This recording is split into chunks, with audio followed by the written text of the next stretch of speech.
সুপ্রিয় চাষি ভাইয়েরা, শিং মাছ চাষ অত্যন্ত লাভজনক, ঠিক ততটুকুই লসের ভয়ে রয়েছে। এটা দেখতে যত সহজ মনে হয়, কাজটা কিন্তু মোটেই সহজ নয়। অক্লান্ত পরিশ্রম এবং ব্যাপক পরিমাণে ঝুঁকি আপনাকে নিতে হবে এখানে সফলতা পেতে গেলে। আপনার টাকা রয়েছে, এখন আপনি না জেনে না বুঝে হুট করে চাষে যুক্ত হয়ে গেলেন।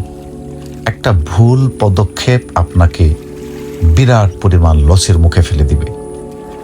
তাই আপনি অভিজ্ঞ চাষিদের পরামর্শ নিন, প্রয়োজনে মাঠ পর্যায়ে যান, যারা চাষ করে সফল হচ্ছেন তাদের কাছে গিয়ে পরামর্শ নিন, প্রয়োজনে মৎস্য কর্মকর্তাদের সাথে পরামর্শ করুন।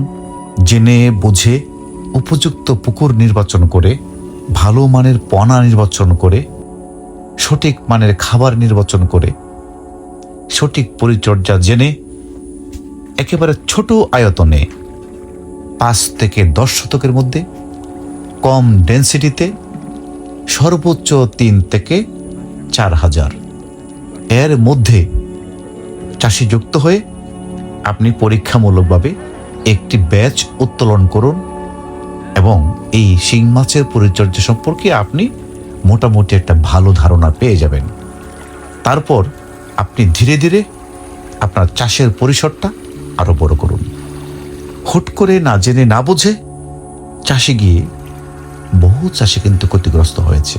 এই পর্যন্ত যতগুলো চাষি সফল হয়েছেন তারা কিন্তু হঠাৎ করে সফল হতে পারেননি, তাদেরও অনেক ব্যর্থতার গল্প রয়েছে। তারাও বিভিন্নভাবে অনেক জায়গায় ঠকেছেন।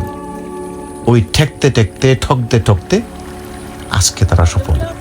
আপনাকেও খুব ভেবে চিনতে পদক্ষেপ নিতে হবে, যেন আপনার প্রথম স্টেপটাই ভুল না হয়, যেন শুরুতেই আপনি দুর্দান্ত সফলতার সাথে বেশটি উত্তোলন করতে পারেন। আপনাদের জন্য দোয়া রইল, শুভকামনা রইল। পাশে থাকবেন, পাশে রাখবেন। আমিও ইনশাল্লাহ আপনাদের পাশে থাকার চেষ্টা করব। আপনাদের সকলের সুস্বাস্থ্য এবং দীর্ঘায়ু কামনা করি। আসসালামু আলাইকুম।